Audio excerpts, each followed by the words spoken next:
Hello नमस्ते सम्पूर्णमा र आज चाहिँ म तपाईहरुलाई एउटा सानो भिडियो देखाउँदैछु र मैले चाहिँ गदवरीको कटिङ राखेको थिएँ यसरी मेहीमै राखेको क्यारेट र यो बाँसमा यसरी राखेको थिएँ। बाँसको त भएन, के भयो भयो, क्यारेटको चाहिँ भयो अलिअलि भए पनि हैन।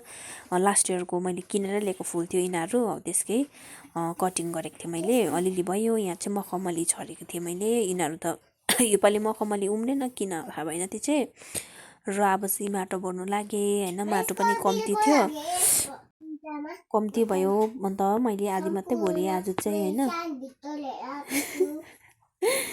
अन्त चाहिँ मैले यसरी फुलहरू रोप्दैछु हैन। पट भरिसकेर चाहिँ माटो घरमै लिएर भरेँ हैन। यति मात्रै भयो किनभने पट पनि पुगेन, फेरि माटो पनि कम्ती नै भयो भनौँ।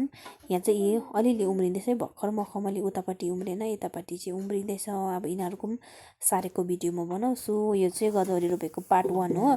सेकेन्ड पनि बनाउँछु म। यो चाहिँ कम्ती भइरहेछ नि त, यति मात्रै त भएन हैन। योपालि त मजाले फुल रोपिदिनु पर्यो भनेर सोचेको। अनि पानीले चाहिँ अलिकति धोका दिला जस्तो हुँदैछ है।